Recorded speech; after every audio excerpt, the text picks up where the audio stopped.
Hello welcome back to our channel. അപ്പോൾ ഇന്ന് നമ്മൾ ചെയ്യാൻ പോകുന്നത് ഒരു ന്യൂ ക്രാഫ്റ്റാണ്. നമ്മളിതുവരെ ചെയ്യാത്ത തരത്തിലുള്ള ഒരു പേപ്പർ ക്രാഫ്റ്റാണ്. Paper layer art, 3D art എന്നൊക്കെ പറയും. നിങ്ങൾ മിക്കതും കാണാൻ വഴിയില്ല. മലയാളത്തിലൊന്നും ഞാൻ അധികം ഇങ്ങനത്തെ വീഡിയോസൊന്നും കണ്ടിട്ടില്ല കേട്ടോ. ഞാനും ഫസ്റ്റ് ടൈമാണ് ഇത് ട്രൈ ചെയ്ത് നോക്കാൻ പോകുന്നത്. അപ്പോൾ എങ്ങനെയുണ്ടെന്ന് നമുക്ക് നോക്കാം. ഒരു വെറൈറ്റി ക്രാഫ്റ്റാണ്. അപ്പോൾ ഇതിന് വേണ്ടിയിട്ട് നമുക്ക് കളർ പേപ്പേഴ്സാണ് മെയിനായിട്ട് ആവശ്യമുള്ളത്. അത് പല ഷെയ്ഡ്സിലുള്ളത് കേട്ടോ. അപ്പോൾ ഞാനിവിടെ ഒരു 5 കളർ പേപ്പർ എടുത്തിട്ടുണ്ട്. ഒന്ന് നമ്മുടെ സാധാരണ വൈറ്റ്, പിന്നെ light yellow, golden yellow, orange, pink, red, ഇങ്ങനെയുള്ള ഷെയ്ഡ്സിലാണ് നമ്മൾ പേപ്പർ എടുത്തിട്ടുള്ളത്. അപ്പോൾ ഇതൊരു സ്റ്റാർട്ടിംഗ് എന്ന രീതിയിൽ നമ്മൾ വളരെ സിമ്പിളായിട്ടുള്ള ഒന്നാണ് ചെയ്യാൻ പോകുന്നത്.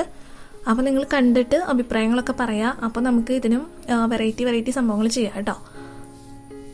അപ്പോൾ ആദ്യം തന്നെ നമ്മൾ ചെയ്യുന്നത് ഒരു റൗണ്ട് ഷേപ്പിൽ വരച്ചു കൊടുക്കുകയാണ്. ഇവിടെ നിന്ന് ഒരു 2 സെൻറ്റിമീറ്റർ ഗ്യാപ്പ് ഇട്ടിട്ടാണ് നമ്മൾ എന്തെങ്കിലും ഒരു പാത്രം വെച്ചിട്ടൊന്ന് റൗണ്ട് ഷേപ്പിൽ വരച്ചു കൊടുക്കാം. അങ്ങനെ എല്ലാ പേപ്പറിലും നമ്മൾ ഇതേപോലെ വരച്ചു കൊടുക്കുകയാണ് ചെയ്യുന്നത്. അപ്പോൾ എല്ലാ പേപ്പറും ഒരുമിച്ച് വെച്ചാണ് ഞാൻ വരയ്ക്കുന്നത്. കാരണം നമുക്ക് ഈ റൗണ്ട് വരയ്ക്കുന്നത് കറക്റ്റ് പ്ലേസിലായിരിക്കണം. അപ്പോൾ നമ്മൾ മുകളിൽ വരയ്ക്കുന്നതിൻ്റെ ആ ഒരു ഇംപ്രഷൻ താഴത്തെ പേപ്പറിലേക്ക് കിട്ടുമല്ലോ. അപ്പോൾ കറക്റ്റായിട്ട് നമുക്ക് വരയ്ക്കാനായിട്ട് പറ്റും. അപ്പോൾ എല്ലാ പേപ്പറിലും നമ്മൾ ഇതേപോലെ റൗണ്ട് ഷേപ്പിൽ വരച്ചെടുക്കുകയാണ്.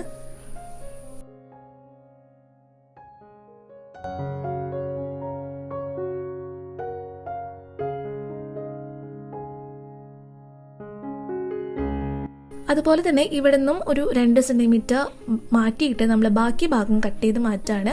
എല്ലാ പേപ്പറിൽ നിന്നും അങ്ങനെ നമുക്ക് കട്ട് ചെയ്ത് മാറ്റാം. അപ്പോൾ ആദ്യമായിട്ടാണ് നിങ്ങൾ എൻ്റെ ഈ ചാനൽ കാണുന്നതെങ്കിൽ ഇതുവരെ സബ്സ്ക്രൈബ് ചെയ്തിട്ടില്ലെങ്കിൽ ചാനലൊന്ന് സബ്സ്ക്രൈബ് ചെയ്യുക. തൊട്ടടുത്ത് വരുന്ന ബെല്ലൈക്കൺ പ്രസ് ചെയ്ത് ഓൾ എന്ന് പറഞ്ഞിട്ടുള്ള ഓപ്ഷൻ തന്നെ സെലക്ട് ചെയ്യുക കേട്ടോ. അപ്പോൾ ഇത് ആദ്യമായിട്ട് ചെയ്യണതിൻ്റെ കുറച്ച് പ്രോബ്ലംസൊക്കെ ഉണ്ടാവും. ഇതിൻ്റെ ഡീറ്റെയിൽ ആയിട്ടുള്ള വീഡിയോസും ട്യൂട്ടോറിയൽസൊന്നും കൂടുതലൊന്നും യൂട്യൂബിലും ഞാൻ കണ്ടിട്ടില്ല. അങ്ങനെ നമ്മൾ എല്ലാ പേപ്പറും ഇതേപോലെ എടുത്തിട്ടുണ്ട്. ഇനി നമുക്കിതിൽ കുറച്ച് പടങ്ങൾ വരച്ചു കൊടുക്കണം. അപ്പോൾ സ്റ്റാർട്ടിങ് എന്ന രീതിയിൽ നമ്മൾ വളരെ സിമ്പിളായിട്ടുള്ള ഒരു പിക്ചറാണ് വരയ്ക്കാൻ പോകുന്നത്. ഒരു മല, അതിൻ്റെ കുറച്ച് ചെടികൾ, അത്രയേ ഉള്ളൂ. അപ്പോൾ ഓരോ പേപ്പറിലും നമ്മൾ വരച്ചെടുക്കണം. അപ്പോൾ ആദ്യം നമ്മൾ ലൈറ്റ് യെല്ലോ എടുക്കാം. അതിൽ ഈ ഒരു ഭാഗത്താണ് നമ്മൾ വരച്ചു കൊടുക്കുന്നത്. ഇനി നെക്സ്റ്റ് പേപ്പർ എടുക്കുമ്പോൾ ഇതിനേക്കാളും കുറച്ചും കൂടി മുകളിലേക്ക് നിൽക്കുന്ന രീതിയിലായിരിക്കണം നമ്മൾ വരയ്ക്കേണ്ടത് കേട്ടോ. അപ്പോൾ നിങ്ങൾക്ക് വേണമെങ്കിൽ ഈ പേപ്പർ വെച്ചിട്ട് ഒന്ന് മാർക്ക് ചെയ്ത് നോക്കുക. എന്നിട്ട് അതിൻ്റെ മുകളിൽ ഇങ്ങനെ വരച്ചു കൊടുക്കാം.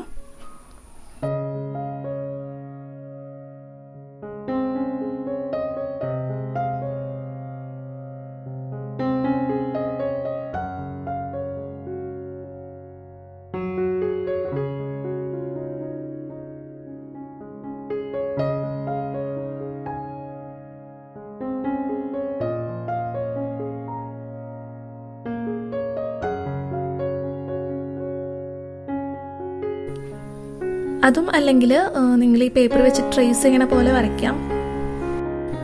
അപ്പോൾ നമുക്ക് കറക്റ്റ് ഒരു അളവ് കിട്ടുമല്ലോ. എന്നിട്ട് ആ പേപ്പറിൽ ഇതേപോലെ തന്നെ വരച്ചു കൊടുക്കാം.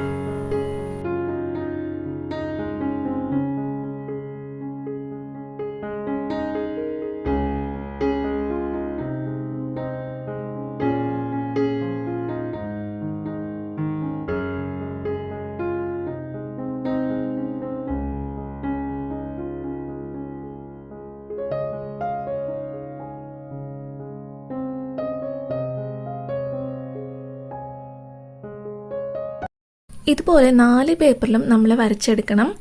റെഡ് കളറിൽ നമ്മൾ വരയ്ക്കേണ്ട കേട്ടോ. ബാക്കിയുള്ള 4 എണ്ണത്തിലും 4 വലുപ്പത്തിലാണ് നമ്മൾ ഈ ഒരു മലയും ചെടികളൊക്കെ വരച്ചെടുത്തിരിക്കുന്നത്. ഇനിയാണ് കുറച്ച് പാടുള്ള പണി. ഇതൊക്കെ വരയ്ക്കാൻ എല്ലാവർക്കും അറിയുന്നതായിരിക്കും. അപ്പോൾ ഇത് നമുക്ക് കട്ട് ചെയ്തെടുക്കണം. കറക്റ്റ് നമ്മൾ വരച്ചതിൽ കൂടെ തന്നെ കട്ട് ചെയ്തെടുക്കണം. അപ്പോൾ ഞാനിവിടെ ഇതേപോലത്തെ ഒരു കട്ടറാണ് യൂസ് ചെയ്യുന്നത്. ഇതിന് പകരം കത്രികയോ, ഏറ്റവും നല്ലത് ബ്ലേഡ് യൂസ് ചെയ്യാം കേട്ടോ. നല്ല മൂർച്ചയുള്ള ബ്ലേഡ് എടുത്തിട്ട് കൈ മുറിയാതെ നോക്കണം ബ്ലേഡൊക്കെ യൂസ് ചെയ്യുമ്പോൾ. അപ്പോൾ കുട്ടികളാണ് ചെയ്യുന്നതെങ്കിൽ മുതിർന്നവരോട് ആരോടെങ്കിലും ചെയ്തു തരാൻ പറയാം കേട്ടോ. ഇതേപോലെ നമുക്ക് ഓരോന്നായിട്ട് കട്ട് ചെയ്തെടുക്കാം. വളരെ പതുക്കെ ശ്രദ്ധിച്ച് ചെയ്യണം കേട്ടോ.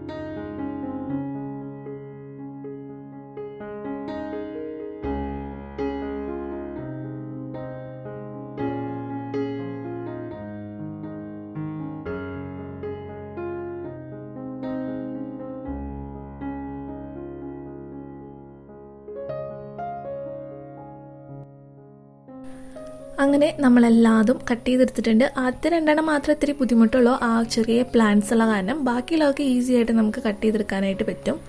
അപ്പോൾ ഇതേപോലെയാണ് വരുന്നത്. ഇനി ഏറ്റവും അടിയിൽ നമ്മൾ റെഡാണ് വെക്കുന്നത്, ഒരു ബാക്ക്ഗ്രൗണ്ട് പോലെ. അപ്പോൾ ഇത് നമുക്ക് കട്ടിയുള്ളൊരു കാർഡ്ബോർഡ് പീസിൽ ഒട്ടിച്ചു കൊടുക്കാം.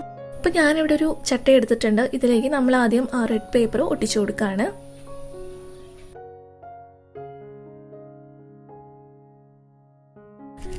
ഇനി അടുത്ത പേപ്പർ ഒട്ടിക്കണേക്കാൾ മുന്നേ നമ്മളൊരു കാര്യം ചെയ്യണം. നമുക്ക് ഇതിനൊരു 3D എഫക്റ്റ് വേണമല്ലേ. അപ്പോൾ നമ്മൾ അടുത്ത പേപ്പർ ഒട്ടിക്കുന്നത് കുറച്ച് പൊന്തി നിൽക്കണം. അപ്പോൾ അതിനായിട്ട് ഇതിൻ്റെ ഇടയിൽ എന്തെങ്കിലും നമ്മൾ ഒട്ടിച്ചു കൊടുക്കണം. ഇപ്പോൾ കാർഡ്ബോർഡ് പീസോ അല്ലെങ്കിൽ തെർമോക്കോളിൻ്റെ പീസോ അങ്ങനെ എന്തെങ്കിലും മതി. ഡബിൾ സൈഡ് സ്റ്റിക്കർ ഉണ്ടെങ്കിൽ അതായാലും മതി. ഇപ്പോൾ ഞാനിവിടെ ഒരു ഫോം ഷീറ്റ് എടുത്തിട്ടുണ്ട്. അത് 2-3 ലെയറായിട്ട് ഒട്ടിച്ചിട്ടാണ് എടുത്തിരിക്കുന്നത്. ഇത് ചെറിയ ചെറിയ പീസസ് ആക്കി കട്ട് ചെയ്തെടുത്തിട്ടാണ് ഞാൻ ഒട്ടിക്കുന്നത് കേട്ടോ. അപ്പോൾ നമ്മൾ ഇതിൻ്റെ ഓരോ സൈഡിലും ഈ ചെറിയ ചെറിയ പീസസ് ഒട്ടിക്കുന്നുണ്ട്. എന്നിട്ട് ഫെവിക്കോൾ യൂസ് ചെയ്തിട്ടാണ് ഒട്ടിക്കുന്നത്. ഇങ്ങനെ ചെയ്യാനായിട്ട് കുറച്ചൊരു ബുദ്ധിമുട്ടാണ്. ബുദ്ധിമുട്ടെന്ന് വെച്ചാൽ നമ്മൾ വളരെ ശ്രദ്ധിച്ച് പതുക്കെ വേണം ചെയ്യാനായിട്ട്.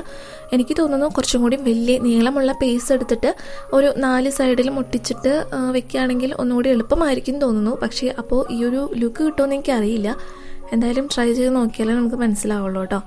അപ്പോൾ ഇതേപോലെ ചെറിയ ചെറിയ പീസസ് ആക്കിയിട്ടാണ് ഞാനിപ്പോൾ ഒട്ടിക്കുന്നത്. അപ്പോൾ എവിടെയൊക്കെയാണ് പൊന്തി നിൽക്കാത്തത് അവിടെ നോക്കിയിട്ട് അങ്ങനെ പീസുകൾ നമുക്ക് വെച്ച് കൊടുക്കാം. എന്നിട്ട് ഓരോന്നിൻ്റെ മുകളിൽ ഓരോന്നായിട്ട് നമുക്ക് ഒട്ടിച്ചെടുക്കാം.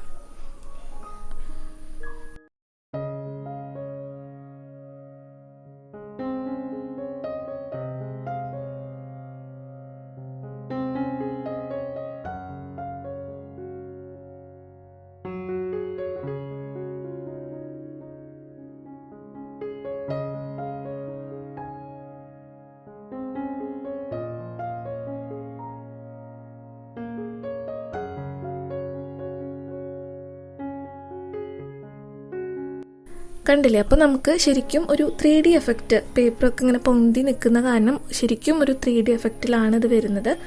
ഏറ്റവും ലാസ്റ്റായിട്ട് നമ്മൾ ഈ വൈറ്റ് പേപ്പറും കൂടി ഒട്ടിക്കുന്നുണ്ട്. അതിന് നമ്മൾ എന്താ പറയുക, ചെറിയ പീസസ് ഒന്നും ഒട്ടിക്കുന്നില്ല കേട്ടോ. കറക്റ്റ് അതിൻ്റെ ആ യെല്ലോ പേപ്പറിൻ്റെ മുകളിലായിട്ട് ഒട്ടിച്ചു കൊടുക്കുകയാണ് ചെയ്യുന്നത്.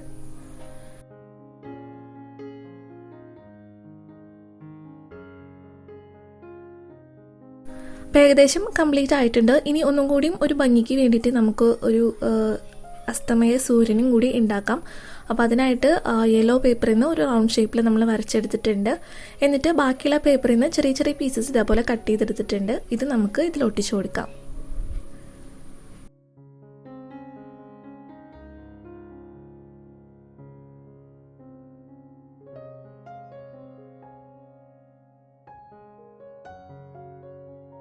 ഇപ്പോൾ ഒന്നും കൂടിയും ഒരു ഭംഗിയായിട്ടുണ്ടല്ലേ. ഇനി നമുക്കിതിനൊരു ഫ്രെയിം കൂടി ഉണ്ടാക്കുകയാണെങ്കിൽ അടിപൊളിയായിരിക്കും. ഒരു ബ്ലാക്ക് ഫ്രെയിം കൂടി ഉണ്ടാക്കുകയാണെങ്കിൽ നമുക്ക് റൂമിൽ വാൾ ഡെക്കോറായിട്ടൊക്കെ വെക്കുകയാണെങ്കിൽ നല്ല ഭംഗിയുണ്ടായിരിക്കും കേട്ടോ. അപ്പോൾ ഇതാണ് നമ്മുടെ ഫൈനൽ ലുക്ക് എന്ന് പറയുന്നത്. 4 സൈഡിലും ഞാൻ ഫ്രെയിമിന് പകരം ബ്ലാക്ക് പേപ്പർ ഒട്ടിച്ചു കൊടുത്തിട്ടുണ്ട്. അപ്പോൾ ഒന്നും കൂടിയും ഒരു ലുക്കായിട്ടുണ്ടെന്ന് എനിക്ക് തോന്നി. എങ്ങനെയുണ്ട്? നിങ്ങൾക്ക് ഇഷ്ടപ്പെട്ടോ? ഒരു ന്യൂ ടൈപ്പ് ഓഫ് ക്രാഫ്റ്റാണ് നമ്മളിന്ന് ട്രൈ ചെയ്ത് നോക്കിയത്. ഞാൻ പറഞ്ഞല്ലോ, ഞാൻ ആദ്യമായിട്ടാണ് ഇത് ട്രൈ ചെയ്യുന്നത്. അപ്പോൾ അതിൻ്റേതായിട്ടുള്ള കുറച്ച് പ്രശ്നങ്ങളൊക്കെ ഉണ്ട് എനിക്കറിയാം. എന്നാലും വലിയ കുഴപ്പമില്ലാണ്ട് വന്നിട്ടുണ്ടല്ലേ. ശരിക്കും നോക്കുമ്പോൾ ഒരു 3D എഫക്റ്റൊക്കെ ഉണ്ട്. ആ ഫ്രെയിമിൻ്റെ ഉള്ളിലിരിക്കുന്ന പോലെ നേരിട്ട് നോക്കുമ്പോൾ നല്ല ഭംഗിയുണ്ട് കേട്ടോ കാണാനായിട്ട്. അപ്പോൾ ഇനി വരും വീഡിയോസിൽ ഇങ്ങനത്തെ വീഡിയോസ് നമ്മളിനി ചെയ്യുമ്പോൾ ഇപ്പോൾ പറ്റിയിട്ടുള്ള മിസ്റ്റേക്കുകളൊക്കെ മാറ്റി നല്ല പെർഫെക്ഷനോട് കൂടി ചെയ്യാനായിട്ട് നമുക്ക് നോക്കാം. ഇപ്പോൾ ഏകദേശം എല്ലാ ടെക്നിക്കൊക്കെ മനസ്സിലായിട്ടുണ്ട്. നിങ്ങൾ ആരെങ്കിലും ഇങ്ങനത്തെ ക്രാഫ്റ്റൊക്കെ ട്രൈ ചെയ്ത് നോക്കിയിട്ടുണ്ടെങ്കിൽ താഴെ ഒന്ന് കമൻറ്റ് ചെയ്യൂ കേട്ടോ. ഇതിനെക്കുറിച്ച് കൂടുതൽ അറിവുള്ളവരുണ്ടെങ്കിൽ അവർ താഴെ ഒന്ന് കമൻറ്റ് ചെയ്യാം. അങ്ങനെ നമ്മുടെ ഇന്നത്തെ 3D പേപ്പർ ആർട്ട് ഇവിടെ കംപ്ലീറ്റ് ആയിട്ടുണ്ട്.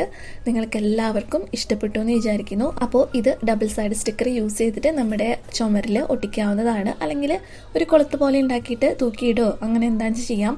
കൂടുതലും കുട്ടികളുടെ റൂമിലൊക്കെ വെക്കുകയാണെങ്കിൽ, വാൾ ഡെക്കറേഷനായിട്ട് വെക്കുകയാണെങ്കിൽ അടിപൊളിയായിരിക്കും. പിന്നെ വേറെ തീമിലൊക്കെ ചെയ്തെടുക്കുകയാണെങ്കിൽ നമ്മുടെ ഹാളിലും ബെഡ്റൂമിലൊക്കെ വെക്കാം. അപ്പോൾ നിങ്ങൾക്ക് ഇങ്ങനത്തെ വീഡിയോസ് ഇഷ്ടമാണെങ്കിൽ അതും കൂടി ഒന്ന് പറയാം. അപ്പോൾ നമുക്കിനിയും വെറൈറ്റി തീമുകൾ ചെയ്യാം കേട്ടോ. പിന്നെന്താ, പിന്നെ ഒന്നുമില്ല. അപ്പോൾ ഇത്രയേ ഉള്ളൂ ഇന്നത്തെ വിശേഷം. എല്ലാവരും അഭിപ്രായങ്ങളൊക്കെ പറയാം. വീഡിയോ ഇഷ്ടമാണെങ്കിൽ ഒരു ലൈക്ക് തരാം, പറ്റുകയാണെങ്കിൽ ഒന്ന് ഷെയറും കൂടി ചെയ്തേക്കാം. പിന്നെ പുതിയതായ ആരെങ്കിലും ചാനൽ കാണുന്നുണ്ടെങ്കിൽ ഒന്ന് സബ്സ്ക്രൈബ് ചെയ്ത് സപ്പോർട്ട് ചെയ്യുക. അപ്പോൾ നമുക്ക് അടുത്തൊരു വീഡിയോ ആയിട്ട് കാണാം. അതുവരെ എല്ലാവർക്കും bye. Thank you for watching.